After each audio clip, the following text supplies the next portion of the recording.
देखो दो कंटेनर लेंगे, दो अलग अलग कंटेनर में हम लोग हमेशा एनोड को लेफ्ट में ही बनाएंगे, है ना। ऐसा कुछ ज़रूरी नहीं है लेकिन अंडरस्टैंडिंग के लिए आसान होता है।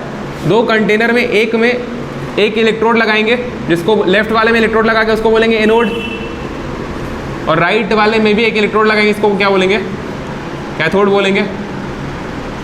एनोड वाला जो इलेक्ट्रोड होगा वो कैसा होगा, इस केस में निगेटिव हो जाएगा, और कैथोड कैसा हो जाएगा, पॉजिटिव। रिएक्शन के टाइप थोड़े से अलग होंगे लेकिन अंडरस्टैंडिंग सारी वही चलेगी। वहाँ पर भी एनोड पर ऑक्सीडेशन हो रहा था, यहाँ पर भी एनोड पर क्या होगा, ऑक्सीडेशन। वहाँ पर कैथोड पे रिडक्शन हो रहा था, यहाँ पर भी कैथोड पे क्या होगा। डिफरेंस इतना है कि यहाँ पर एनोड निगेटिव है, वहाँ पर एनोड पॉजिटिव था इलेक्ट्रोलाइट। ठीक, आपको क्या ध्यान रखना है, इन दोनों को एक वोल्ट मीटर से जोड़ देंगे। ठीक, वोल्ट मीटर क्यों जोड़ रहे हैं, क्योंकि आपको यहाँ इलेक्ट्रिसिटी प्रोवाइड नहीं करनी है, वहाँ पर इसको हम किसी इलेक्ट्रिसिटी के सोर्स से जोड़ रहे थे, इलेक्ट्रोलाइटिक को। यहाँ पर हम वोल्ट मीटर जोड़ रहे हैं क्योंकि यहाँ पे इलेक्ट्रिसिटी आपको मिलेगी ना, यहाँ पर इन वायर्स के थ्रू आपको इस इलेक्ट्रोड को हम थोड़ा मोटा बना दे रहे हैं ना, ताकि तुमको कन्फ्यूजन ना हो कि इलेक्ट्रोड कहाँ से स्टार्ट हो रहा है और वायर कहाँ से स्टार्ट हो रहा है। ठीक है, ये एनोड है, इसको माइनस माइनस माइनस से दिखा दे रहे हैं ताकि तुमको क्लियर है, और इसको हम प्लस प्लस प्लस लिख दे रहे हैं। ये जो वायर है इसमें वोल्ट मीटर लगा हुआ है, अगर करंट फ्लो करेगी तो वोल्ट मीटर का जो कांटा है वो डिफ्लेक्ट करेगा। इसके अंदर क्या भरेंगे, इसके अंदर एक इलेक्ट्रोलाइट भरेंगे। तो जो एक हम बात कर रहे हैं एक स्पेशल डैनियल सेल का, डैनियल सेल क्या होता है, इलेक्ट्रोकेमिकल सेल होता है, और इलेक्ट्रोकेमिकल सेल क्या होता है, गैल्वेनिक सेल होता है। डैनियल सेल का कंस्ट्रक्शन हम डिफाइन कर रहे हैं, आपके पेपर में ये आ सकता है, इसको बना करके डिफाइन करने के लिए डिफाइन करिए गैल्वेनिक सेल क्या होता है। गैल्वेनिक सेल के बारे में आपको क्या ध्यान रखना है, आपको ये वर्ड ध्यान रखना है, जी लोन। जी लोन में जी का मतलब क्या है, गैल्वेनिक, आपको याद होगा। एल का मतलब क्या होता है, लेफ्ट में ऑक्सीडेशन होगा एनोड पर जो कि निगेटिव है, आप इस जी को मत भूलिएगा। ठीक है, तो एनोड निगेटिव है, कैथोड पॉजिटिव है, एनोड लेफ्ट में है, कैथोड राइट साइड में है। क्या करना होता है कि इसमें एक और एक्स्ट्रा चीज लगी होती है, जिसके वजह से इस सेल का जो कंस्ट्रक्शन होता है थोड़ा सोफिस्टिकेटेड हो जाता है, पढ़ने में और मजा आता है। इसको क्या बोलते हैं, सॉल्ट ब्रिज। इसके अंदर क्या होता है उसकी चर्चा आगे करेंगे। देखो डैनियल सेल में क्या होता है, ये वाला जो इलेक्ट्रोड होता है वो जिंक का बना होता है, और राइट वाला जो इलेक्ट्रोड होता है वो कॉपर का बना होता है। इलेक्ट्रोलाइटिक सेल में तुम क्या देख रहे थे, वहाँ पे इलेक्ट्रोड सेम मेटेरियल का बना हुआ था। ज़्यादातर इलेक्ट्रोड जो बने थे किसको बने थे, ग्रेफाइट के या फिर प्लेटिनम के। दो केस अलग से स्टडी करना था, एक कॉपर का और एक सिल्वर का। कॉपर और सिल्वर का जब इलेक्ट्रोड लगा हुआ था तो उस केस में क्या हो रहा था, कॉपर डिपॉजिट हो रहा था और सिल्वर डिपॉजिट हो रहा था। कहाँ डिपॉजिट हो रहा था, एनोड पे या कैथोड पे, अरे एनोड पर नहीं डिपॉजिट हो रहा था। अगर आपको क्लास 10th का एक्सट्रैक्शन ऑफ मेटल याद है तो वहाँ पर भी आपको याद होगा फिर से वही बात कि एनोड से निकल के जाता है कैथोड की तरफ, एनोड के नीचे एनोड मड बच जाता है ना। आगे सुनो, जिस मटेरियल का इलेक्ट्रोड होगा उसी मटेरियल का सॉल्ट सॉल्यूशन भी होगा। यहां पर भी कॉपर का ले रहे इलेक्ट्रोड, तो ये सॉल्ट सॉल्यूशन किसका होगा, CuSO4, कॉपर सल्फेट और जिंक सल्फेट। ठीक, जिंक सल्फेट का सॉल्यूशन अगर तोड़ोगे, अगर ये टूटेगा तो ये क्या बनेगा, Zn2+ और SO4 माइनस माइनस। और अगर यहां पर कॉपर सल्फेट टूटेगा तो क्या बनेगा, Cu++ और SO4 माइनस माइनस। अच्छा, ये क्यूप्रस सल्फेट है, क्यूप्रिक सल्फेट है। कॉपर की वैलेंसी कितनी होती है, जनरली 2 वैलेंसी एग्जिस्ट करता है, 1 और 2। Cu2O क्या होता है, Cu2O क्यूप्रस ऑक्साइड होता है, वहाँ 1, यहाँ कितने वैलेंसी है 2, तो ये क्यूप्रिक सल्फेट हो जाएगा। जिंक अगर ऑक्सीडेशन करेगा तो उस यहाँ पर वो जिंक के फॉर्म में है, सॉल्यूशन में कूदेगा तो क्या बनेगा, zinc plus plus, 2 electron lose करेगा, 2 इलेक्ट्रॉन कहाँ जाएगा, इस रॉड के ऊपर चला जाएगा, जिसको आप एनोड बोल रहे हैं। तो 2 इलेक्ट्रॉन एक जिंक के एटम की वजह से आ गया, और वो जो Zn++ था वो कहाँ चला गया, सॉल्यूशन के अंदर। वो Zn++ कहाँ चला गया? सॉल्यूशन के अंदर। अब अभी तुम इस बात पे विचार मत करना कि सर पहले ही इसमें जिंक प्लस था, एक और जिंक प्लस आ गया तो ये तो एक्स्ट्रा हो गया। इस एक्स्ट्रा का टेंशन बाद में लिया जाएगा, सॉल्ट ब्रिज इसीलिए है। इसके अंदर क्या हुआ? जिंक प्लस आ गया और 2 इलेक्ट्रॉन कहाँ चला गया? एनोड पर। यहाँ पर कॉपर छटपटा रहा है क्योंकि कॉपर के पास, कॉपर यहाँ से बैठा हुआ है और इस सॉल्यूशन के अंदर भी कॉपर प्लस है, क्योंकि ये भी तो Cu++ और SO4- के फॉर्म में होगा। Cu++ जब SO4 के साथ कंबाइन था उस केस में भी कॉपर का ऑक्सीडेशन नंबर +2 और सल्फेट का -2 था, और जब कॉपर अपने आयनिक फॉर्म में टूट गया तो भी कॉपर का ऑक्सीडेशन नंबर कितना है? +2 ही है। कॉपर का रिडक्शन होगा, रिडक्शन होने का मतलब क्या है कि +2 से चार्ज या तो +1 हो या तो 0 हो जाए। वो तभी होगा जब आप कॉपर के आयन को इलेक्ट्रॉन देंगे। कॉपर को इलेक्ट्रॉन कहाँ से मिलेगा? जहाँ इलेक्ट्रॉन खाली पड़ा होगा। इलेक्ट्रॉन कहाँ खाली पड़ा हुआ है? यहाँ पर खाली पड़ा हुआ है। तो ये इलेक्ट्रॉन एनोड से किसके तरफ चल देगा? कैथोड की तरफ चलेगा। आपको दिख रहा है कि इलेक्ट्रॉन का जो फ्लो हो रहा है वो एनोड से किधर हो रहा है? कैथोड। तो करंट का फ्लो कहाँ से कहाँ होगा? कैथोड से एनोड। आप इसको याद रखेंगे, ये सवाल जरूरी है, पूछा जाता है। बात समझ आ रही क्या? सवाल तुमको पता है कैसे पूछा जाता है? देखो, गैल्वेनिक सेल में 2 सर्किट हम लोग एज्यूम करते हैं, एक इंटरनल सर्किट, एक एक्सटर्नल सर्किट। इंटरनल सर्किट का मतलब होता है वो सर्किट जो सॉल्ट ब्रिज की हेल्प से बन रही है, और एक्सटर्नल सर्किट का मतलब होता है वो सर्किट जिसमें वोल्टमीटर लगा हुआ है।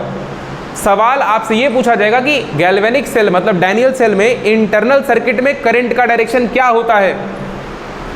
इंटरनल सर्किट में करंट का डायरेक्शन क्या होता है एक डैनियल सेल में? जिंक से कॉपर की तरफ या कॉपर से जिंक की तरफ? इंटरनल सर्किट में मतलब यहां करंट एक्सटर्नल में जिंक से कॉपर की तरफ जा रही है ना, इंटरनल में तो घूम के ऐसे आएगी। नहीं समझ आ रहा है मेरा बात? एक्सटर्नल में इलेक्ट्रॉन एनोड से कैथोड गया, बस मतलब हम इलेक्ट्रॉन बोल दिए, एक्सटर्नल में इलेक्ट्रॉन एनोड से कैथोड गया, तो इंटरनल में इलेक्ट्रॉन कैथोड से एनोड आएगा। ये सर्किल कंप्लीट होगा ना, ये साइकिल, ये जो सर्किट है कंप्लीट होगा। इलेक्ट्रॉन के लिए भी इलेक्ट्रॉन जाएगा फिर इलेक्ट्रॉन आएगा। अब असल में यहाँ से इलेक्ट्रॉन आ रहा है या कोई आयन आ रहा है वो अलग की बात है। नेगेटिव चार्ज समझो, नेगेटिव चार्ज एनोड से कैथोड की तरफ गया तो करंट का डायरेक्शन कैथोड से एनोड हुआ बाहर। अगर करंट का डायरेक्शन बाहर में कैथोड से एनोड है तो अंदर में एनोड से कैथोड हो जाएगा। बस मेरी क्या नहीं समझ आ रहा है? आ रहा ना बात? क्योंकि सर्किट कंप्लीट होगा तो करंट चलती रहेगी। तुमको पता है स्टार्टिंग में ये सॉल्ट ब्रिज नहीं था, जब ये सेल अंडर डेवलपमेंट था उस समय सॉल्ट ब्रिज नहीं था। तो अगर सॉल्ट ब्रिज नहीं होता तो क्या करंट नहीं चलती? बिल्कुल चलती, क्योंकि यहां पर तो ऑक्सीडेशन होता ही। यहां पे ये जो एनोड पे जिंक पड़ा हुआ है ना, जिंक की जो रॉड है, यहां से जिंक कूदता सॉल्यूशन के अंदर, जिंक बार बार जिंक प्लस बन के कूदता सॉल्यूशन के अंदर, और ये वाली जो रॉड है निगेटिवली चार्ज हो जाती, ये रॉड निगेटिव चार्ज होती, इलेक्ट्रॉन यहां से ट्रेवल करता। लेकिन इलेक्ट्रॉन यहां से यहां कब तक चल पाता? जब तक यहां जिंक खड़ा रहता। और जिंक की रॉड तो पतली होती जाती ना, क्योंकि जिंक कहां कूद रहा है? सॉल्यूशन के अंदर कूद जा रहा है जिंक। अगर जिंक सॉल्यूशन के अंदर कूद जा रहा है, जिंक की रॉड पतली हो जाएगी, धीरे धीरे जिंक की रॉड खत्म हो जाएगी। बस मेरी का, अगर जिंक की रॉड खत्म हो गई तो फिर ऑक्सीडेशन के लिए जिंक बचेगा ही नहीं, और अगर ऑक्सीडेशन के लिए जिंक बचा ही नहीं तो फिर इलेक्ट्रॉन ही नहीं निकलेगा। तो उस केस में आप क्या बोलते हैं? बैटरी खत्म। तो बेसिकली क्या बैटरी खत्म का मतलब क्या हो जाता है कि एक तरफ का प्रोसेस कंप्लीट हो गया, लेकिन दोबारा से ये प्रोसेस चलता रहे, इसलिए हम इसको एक साइकिल बनाने के लिए सॉल्ट ब्रिज का कॉन्सेप्ट इंट्रोड्यूस किए। और जब सॉल्ट ब्रिज का कॉन्सेप्ट आ गया तो ये काफ़ी लंबा लाइफ हो गया इसका। तो आपको छोटी मोटी बातें, पहले तो इसके कंस्ट्रक्शन से छोटी मोटी बातें ध्यान रखनी है। पहला ये कि एनोड लेफ्ट साइड में होता है, दूसरा ये कि एनोड नेगेटिव होता है, तीसरा ये चाहे इलेक्ट्रोलाइटिक हो चाहे गैल्वेनिक हो, दोनों केस में एनोड पर क्या होता है? ऑक्सीडेशन होता है। चौथी बात, इलेक्ट्रॉन का फ्लो कहाँ से कहाँ होता है? एक्सटर्नल सर्किट में। अभी एक्सटर्नल की बात कर रहे हैं, सॉल्ट ब्रिज पढ़ेंगे तुमको समझ में आ जाएगा, इंटरनल की बात करेंगे उस समय। इलेक्ट्रॉन का फ्लो एनोड से, तो करंट का फ्लो कैथोड से एनोड की तरफ। ठीक, एनोड किसका? डैनियल सेल में एनोड किसका बना होता है? जिंक का बना होता है। डैनियल सेल में कैथोड से बना होता है कॉपर का। C4 कैथोड, C4 कॉपर, और बाहर C4 करंट भी कैथोड से आती है। ठीक है जी, आप इस बात को थोड़ा ध्यान रखिएगा। उसके बाद यहाँ पर क्या, यहाँ पे ऑक्सीडेशन किसका हो रहा होता है? जिंक का हो रहा होता है, और वहाँ पर रिडक्शन किसका हो रहा होता है? कॉपर का हो रहा होता है। आपको ये पूरा एक सेल हो गया, इतने को हाफ सेल कहा जाता है और इतने को भी हाफ सेल कहा जाता है, दोनों का अलग अलग नाम है, एनोड हाफ सेल और कैथोड हाफ सेल। आप एक गैल्वेनिक सेल को दो पार्ट डिवाइड कर दें, एनोड वाला एनोड हाफ सेल, इसको बोलेंगे एनोड हाफ सेल AHC, और वो क्या हो गया cathode half cell CHC। Anode half cell पर क्या रिएक्शन हो रहा है, ZnSO4 अंडरगोज डिसोसिएशन, तो जिंक प्लस प्लस बनेगा और SO4 माइनस बनेगा। CHC कैथोड हाफ पर ये रिएक्शन हो रहा है, यही हो रहा ना कॉपर सल्फेट। पूरे सेल का रिएक्शन पता करने के लिए आपको जोड़ना पड़ेगा, ये ऑक्सीडेशन है वो रिडक्शन है। जिंक का अगर हम जिंक के हिसाब से देखें तो जिंक ऑक्सीडेशन हो रहा है ना, अगर हम जिंक के हिसाब से देखें जिंक ऑक्सीडेशन हो रहा है, ठीक है।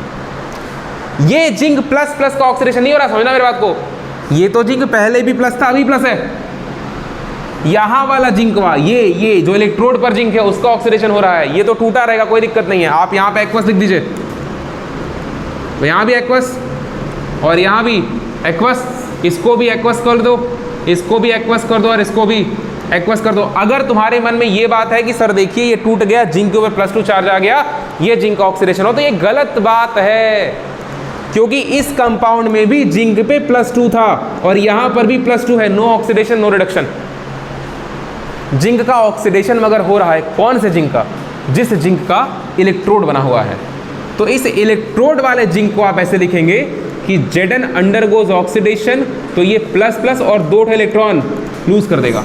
ये 2 इलेक्ट्रॉन कहाँ जाएगा, एनोड को डोनेट कर देगा, क्योंकि जिंक को अंदर आने के बाद इलेक्ट्रॉन का लॉस नहीं करना है। सल्फेट जिंक को अंदर लेकर के ही इस शर्त पे आएगा कि तुम 2 इलेक्ट्रॉन लूज करो। सल्फेट जाएगा ना इसके पास, बोलेगा तुम 2 इलेक्ट्रॉन यहाँ छोड़ दो और तुम जिंक प्लस प्लस बन करके मेरे साथ चले आओ, तो वो उसको ZnSO4 बना के नीचे लेकर के आएगा, और जैसे ही यहाँ का जिंक को पकड़ा SO4 नीचे लेकर के आया, तो नीचे पानी है, वो फिर से क्या हो जाएगा, डिसोसिएट हो जाएगा। बात में आ रही क्या, वो फिर से डिसोसिएट हो जाएगा, इलेक्ट्रोलाइट डिसोसिएट हो जाएगा, फिर SO4 जाएगा यहाँ पर, दूसरा जिंक पकड़ के लेकर के आएगा। तो बेसिकली यहाँ पर सबके इलेक्ट्रॉन्स इकट्ठा हो जाएंगे, सही है ना। यहाँ पर कुछ और हो रहा है, मेरी बात को समझो, यहाँ पे कुछ और हो रहा है, जो यहाँ हो रहा है वही यहाँ नहीं हो रहा है, जो यहाँ हो रहा है वो यहाँ नहीं हो रहा है। ये इलेक्ट्रॉन घूम के यहाँ आएंगे, ये इलेक्ट्रॉन घूम के यहाँ आएंगे, और इनसे इलेक्ट्रॉन कौन ले लेगा, कॉपर ले लेगा। ये जो Cu++ है ना, वो कॉपर ले लेगा, और वो क्या हो जाएगा, रिड्यूस हो जाएगा। बात में आ रही का। तो यहाँ पर जो कॉपर है Cu++, वो क्या करेगा, वो +2 इलेक्ट्रॉन, माय गॉड कितनी बड़ी बात बोले बड़े देर बाद, ये बन जाएगा कॉपर एलिमेंट, यानी सॉलिडिफाई हो जाएगा, ठीक है जी। अगर आपको ये तो हो गया एनोड हाफ सेल, इसको बोलते हैं एनोड हाफ सेल रिएक्शन, उसको बोलते हैं कैथोड हाफ सेल रिएक्शन। ये जो रिएक्शन लिख रहे हैं ना, ठीक है, ये क्या हुआ, इसको लिख लें आप, दिस इज व्हाट ऑक्सीडेशन ना, ये ऑक्सीडेशन हो गया, और ये क्या हो गया, रिडक्शन हो गया। ऑक्सीडेशन रिडक्शन को ऐड कर देंगे तो पूरे सेल का रिएक्शन पता चल जाएगा मेरे को। पूरे सेल का रिएक्शन निकालने के लिए आपको क्या करना होता है, पूरे प्रोसेस में किसी का ऑक्सीडेशन होगा तो किसी का रिडक्शन होगा। कंप्लीट सेल रिएक्शन लिखना होगा अगर आपको लिखना है क्या, कंप्लीट सेल रिएक्शन। तो कंप्लीट सेल रिएक्शन में बेसिकली क्या हो रहा है, Zn++ और 2 इलेक्ट्रॉन्स, और इसके नीचे Cu++ +2 इलेक्ट्रॉन्स, और क्या बना, कॉपर सॉलिड बना। आपको क्या करना होता है याद है ना, इलेक्ट्रॉन की संख्या बराबर करनी होती है ना, इलेक्ट्रॉन की संख्या आपको बराबर इलेक्ट्रॉन, तो पूरे सबको जोड़ दो, कोई दिक्कत नहीं है ना। ये जगह zinc plus copper plus 2 electron, तीर बना दो, जिंक प्लस 2 इलेक्ट्रॉन और कॉपर, इलेक्ट्रॉन आप कैंसिल कर दें, जिंक प्लस कॉपर प्लस तीर बना करके जिंक प्लस और Cu। आप यहाँ पर देख पाएंगे कि बेसिकली अल्टीमेटली क्या हुआ, लास्ट में क्या हुआ कि जिंक जो था वो 2 इलेक्ट्रॉन लूज कर दिया, किसको, कॉपर को। जिंक अगर कॉपर को 2 इलेक्ट्रॉन लूज कर दिया तो जिंक का क्या हो गया, ऑक्सीडेशन, और कॉपर इलेक्ट्रॉन ले लिया तो कॉपर का क्या हो गया, रिडक्शन। यहाँ पर भी देख करके आप इस बात को वेरीफाई कर सकते हैं कि हाँ कॉपर का रिडक्शन पोटेंशियल ज़्यादा होता है। रिडक्शन पोटेंशियल का मतलब रिडक्शन करने की क्षमता, इसीलिए जिंक जो था। अच्छा, कॉपर का रिडक्शन पोटेंशियल किससे ज़्यादा होता है, किससे कम, आपको ये भी आइडिया होना चाहिए ना। ऐसा नहीं कि कॉपर का रिडक्शन पोटेंशियल सबसे ज़्यादा होता है, पता चला बीच में घुस गया क्लोरीन और आप बोलते हैं उससे भी ज़्यादा है। ठीक है, तो आप इस बात को ध्यान रखें, वो इलेक्ट्रोकेमिकल सीरीज का हल्का सा आइडिया रहेगा तो काम बन जाएगा ना। एक कंटेनर, एक और कंटेनर बना ले, ऐसे ही बनाते चलो ना। एक यहाँ लगा दो, एनोड हो गया, एक यहाँ लगा दो, कैथोड हो गया। इस तार को एक वोल्ट मीटर से जोड़ दो, ऐसे कर दो ताकि लगे कि ये तार है, it is a volt meter. ठीक है जी।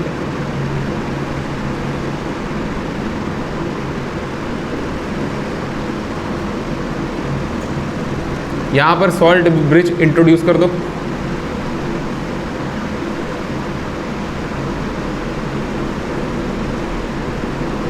सॉल्ट ब्रिज, इसका नाम क्यों पड़ा ये भी आगे जान लेंगे। बेसिकली क्या होता है, ये सॉल्ट का बना होता है और ब्रिज मतलब दोनों को कनेक्ट कर रहा होता है।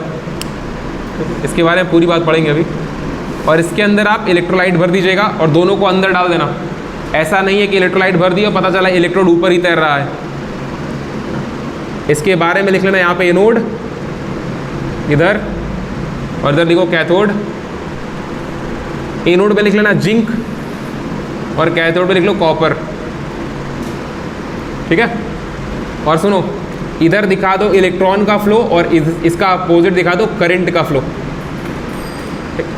अपोजिट दिखा दो करंट का फ्लो। और यहाँ पे इस वाले इलेक्ट्रोलाइटिक सॉल्यूशन को लिख दें आप ZnSO4 और इस वाले को आप लिख दें CuSO4। थोड़ा बड़ा बनाया जाएगा बाद में।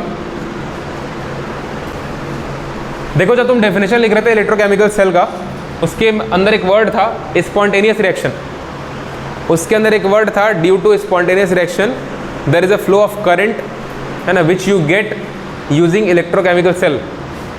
मतलब स्पॉन्टेनियस केमिकल रिएक्शन होता है जिसकी वजह से आपको इलेक्ट्रिक करंट प्राप्त होती है। ठीक है, उस इलेक्ट्रिक करंट का आप कहीं भी यूज़ कर लेते हैं ना। बात समझ आ रही का? तो हम क्या बोल रहे हैं, उस स्पॉन्टेनियस केमिकल रिएक्शन का मतलब क्या है। देखो मेरी बात समझो, अगर मान लो इसमें एक स्विच लगा होता, यहाँ पर अगर हम एक स्विच इंट्रोड्यूस कर दें इस तरीके से, ठीक है, अगर स्विच अभी बेसिकली अभी स्विच क्या है, अभी स्विच ओपन है, स्विच क्लोज है, सो मतलब स्विच खुला हुआ है ना, स्विच ऑफ है, ऑन नहीं है अभी। ठीक है, स्विच अभी ओपन है। अगर हम स्विच क्लोज करें तो ही रिएक्शन स्टार्ट होगी। रिएक्शन क्यों स्टार्ट होगी, क्योंकि जिंक जो है वो एक मेटल है और जिंक आराम से इलेक्ट्रॉन डोनेट कर सकता है। कॉपर भी एक मेटल है लेकिन कॉपर का रिडक्शन पोटेंशियल जिंक से हाई होता है। तो कॉपर बोलेगा सुनो तुम्हारे पास इलेक्ट्रॉन है, तुम देना चाहते हो और मेरा रिडक्शन पोटेंशियल हाई, हम रिड्यूस होना चाहते हैं और दोनों कनेक्टेड है कंडक्टर से, तो ये बोलेगा अपना इलेक्ट्रॉन मेरे को दे दो। जिंक कॉपर से अच्छा मेटल है।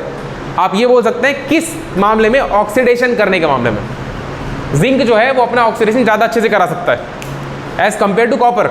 और कॉपर क्या करा सकता है, रिडक्शन। रिडक्शन कराने का मतलब क्या है कि अगर आप जिंक और कॉपर के बीच में दो इलेक्ट्रॉन रखेंगे तो कौन जल्दी पकड़ लेगा उसको, कॉपर पकड़ लेगा। ठीक है, अगर आप जिंक और कॉपर में दोनों को पॉजिटिव चार्ज बनाएंगे तो कौन ज़्यादा स्टेबल फील करेगा, जिंक फील करेगा ना। तो हम क्या बोलेंगे कि केमिकल रिएक्शन जो हो रहा है उसमें केमिकल एनर्जी जनरेट हो रही है, वो केमिकल एनर्जी किस में कन्वर्ट हो जा रही है, इलेक्ट्रिकल एनर्जी में कन्वर्ट हो जा रही है। जो दो इलेक्ट्रोड्स आप ले रहे हैं उन दोनों इलेक्ट्रोड को दोनों इलेक्ट्रोड का मतलब को अलग अलग मटेरियल से बनाया गया है। अलग अलग मटेरियल का यहाँ पर सेंस ये बनता है कि ऐसे मटेरियल जिनका ऑक्सीडेशन या रिडक्शन पोटेंशियल अलग अलग हो, है ना, क्योंकि ऑक्सीडेशन और मतलब रिडक्शन पोटेंशियल अगर दोनों का सेम हो जाएगा फिर इलेक्ट्रॉन का फ्लो होगा ही नहीं ना। ये भी रिड्यूस होना चाहेगा, वो भी रिड्यूस होना चाहेगा, तो कोई ना ही इलेक्ट्रॉन लेगा ना ही कोई इलेक्ट्रॉन देगा।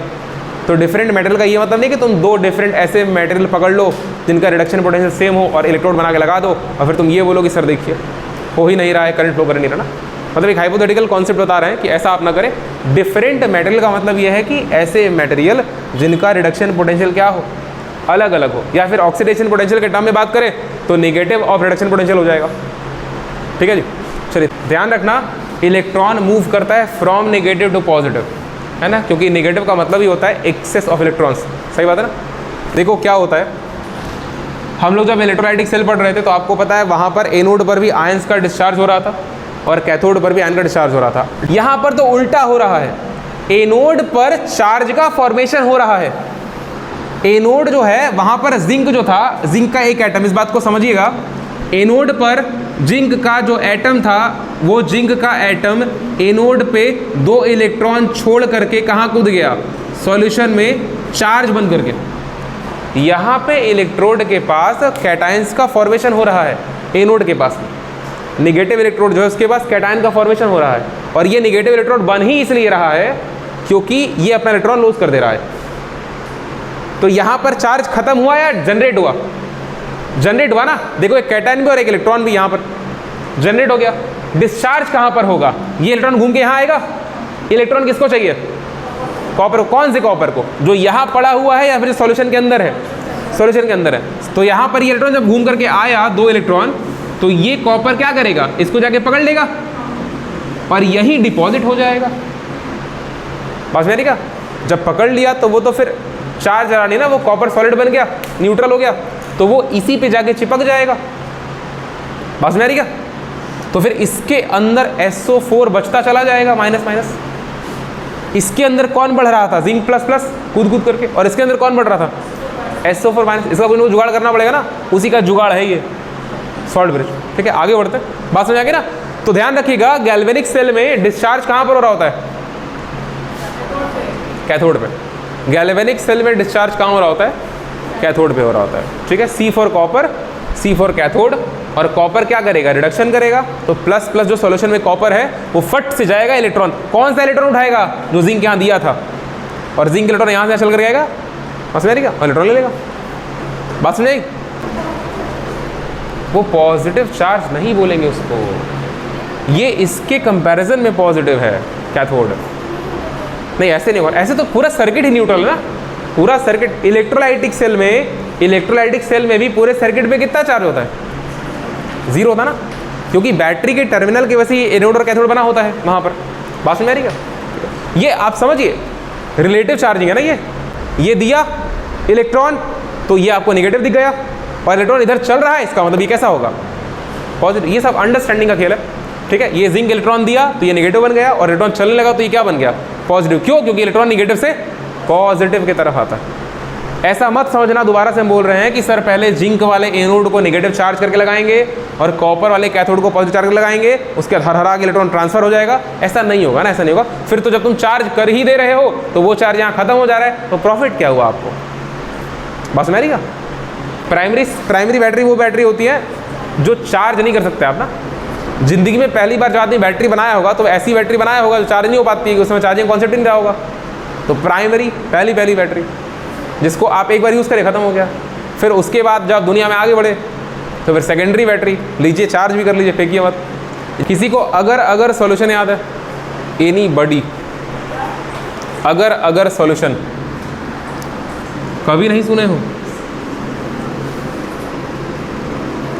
अगर इसका नाम होता है अगर सॉल्यूशन। ये एक प्लांट बेस्ड जेल होता है, प्लांट जेल। अरे कई सारे लोग हृदय के बहुत कमजोर हैं। ये एक अगर सॉल्यूशन नाम की चीज़ होती है। बेसिकली क्या करते हैं हम लोग ना, ऐसी चीज़ों को सॉलिडिफाई करने के लिए इसका यूज़ करते हैं जो चीज़ें ऐसे सॉलिड नहीं रहती हैं। जैसे इलेक्ट्रोलाइट्स है ना। आपको याद है, आप वेजिटेटिव प्रोपगेशन पढ़ते हैं क्लास 10th में। वेजिटेटिव प्रोपगेशन के टाइम पे आपको पढ़ाया गया। वेजिटेटिव प्रोपगेशन के टाइम पर आप टिश्यू कल्चर पढ़ते हैं। टिश्यू कल्चर में आप थोड़ा सा टिश्यू लेकर के लैब में उसको उगा लेते हैं ना, छोटे छोटे टिश्यू लेकर के। तो वो हिलने डुलने नहीं चाहिए और उसको न्यूट्रिशन भी चाहिए।